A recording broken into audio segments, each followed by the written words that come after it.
Ya, untuk PPDB SMA unggulan CT Arsa Foundation Sukoharjo itu dimulai dari tanggal 1 Oktober 2024 sampai dengan 10 Januari 2025, di mana prosesnya memang panjang sekali. Alhamdulillah tahun ini pendaftarnya ada 2.740. Tahap pertama yang akan dilaksanakan setelah penutupan pendaftaran adalah seleksi administrasi.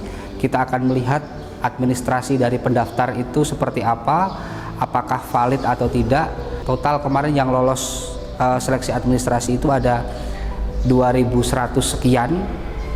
Dilanjutkan dengan tes tertulis tahap 1, ini online untuk memudahkan, mengingat banyak sekali orang yang tidak mampu, jadi kita memfasilitasi dengan tes online. Dari 2001 atau 2100 ini yang tereliminasi cukup banyak, kita ambil 800 besar. 800 besar ini nanti masih diseleksi untuk tes tertulis tahap 2. Tes tertulis tahap 2 itu dilaksanakan di SMA Unggulan CT Arsa Foundation Sukoharjo. Apa perbedaan antara tes tahap pertama yang online dengan tes tahap kedua? Tes tahap kedua itu ada TST atau psikotes. Itu yang langsung memberikan tes adalah dari Yayasan CT Arsa Foundation yang ada di Jakarta. Jadi walaupun di situ ada tes beberapa mapel SMP yang diujikan, tetapi ada tambahan psikotesnya untuk mengetahui psikologinya seperti apa. Selanjutnya diambil sekitar 270 siswa yang akan lolos ke tahap survei.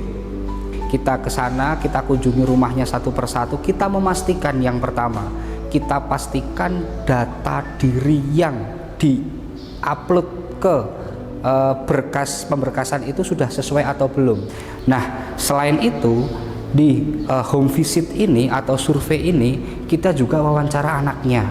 Jadi memang anaknya itu kalau selama ini mereka hanya tes tertulis, kita taunya hanya hasil akademik, di situ kita tahu mentalnya. Keingintahuannya tentang CT Arsa besar tidak? Keinginannya untuk maju, untuk bisa beradaptasi dengan kemandirian yang ada di CT Arsa itu besar atau tidak. Pada dasarnya orang yang masuk survei ini adalah orang-orang dengan kriteria akademik sudah baik karena dia sudah lolos tes akademik. Tetapi yang akan menjadi poin plusnya itu adalah keadaan ekonomi yang paling butuh kita bantu. Kenapa harus ada tes kesehatan? Tes kesehatan ini menentukan apakah anak ini layak untuk hidup berasrama atau tidak. Karena di asrama itu tidak boleh ada penyakit yang menular.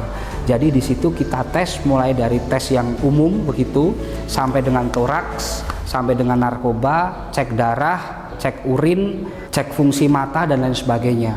Kita ada yang namanya kalau dulu PDK, temanya tahun ini adalah Bakti Arsa, pendidikan dasar kedisiplinan. Kurang lebih selama 2 bulan. Selama 2 bulan itu mereka full diajari dari nol.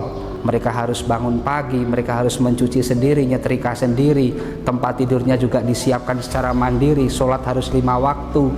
Hal yang paling dasar yang mungkin tidak semua orang lakukan setiap hari di rumah, dan mereka harus melakukan itu setiap hari selama 3 tahun di sini. Perlu diketahui dan perlu saya sampaikan bahwasanya semua proses tes masuk CT Arsa Foundation, utamanya SMA Unggulan CT Arsa Foundation Sukoharjo ini semuanya gratis, tidak ada yang bayar satupun, tidak ada uang pendaftaran, tidak ada biaya untuk tes kesehatan, itu tidak ada. Alhamdulillah hari ini 14 Juli 2025 adalah hari pertama kali mereka menginjakkan kaki di SMA Unggulan CT Arsa sebagai siswa baru yang akan dilantik. Makan 3 kali sehari disiapkan oleh Pak Arif dan teman-teman dan tim dapur. Pakaian seragam nanti akan diukur dulu ya. Sementara Pak Ibu akan diukur, dapat seragam OSIS, pramuka, akan dapat seragam kebesaran kren dari CT Arsa dan training olahraga. Lalu dapat semua buku-buku pelajaran, dapat buku tulis, mendapatkan laptop, dijamin tapi ya, tidak pulang ya. Kemudian listrik, air, semuanya gratis dari sini. Lomba maupun kegiatan ekstrakurikuler pramuka seluruhnya tidak membayar.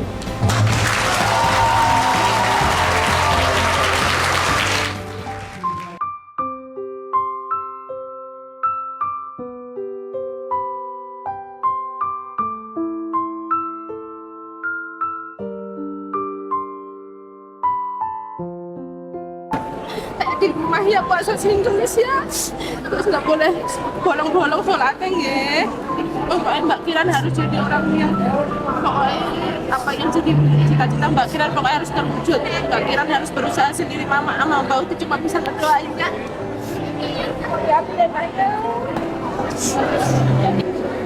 Semoga keluarga di rumah sehat-sehat, nanti bisa kumpul lagi. Semoga nanti saya pulang bawa kabar baik yang bisa bikin keluarga bangga di rumah.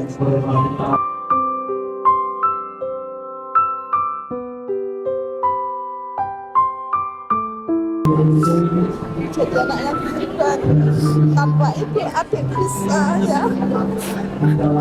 Jangan takut. Di sini ibu di air, kalau mereka air. Jangan takut. Di lain kita sedikit pikiranmu. Masih ada orang baik, banyak orang baik yang menolong.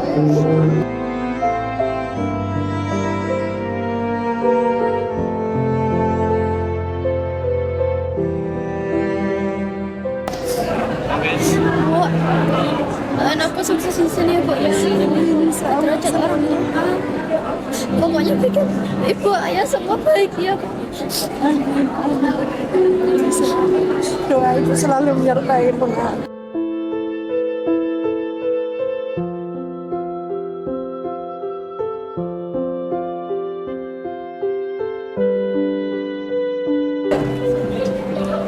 Semangat saya. Yakin. Menjadi wajib. Jika kamu bersungguh-sungguh pasti kamu akan mendapat.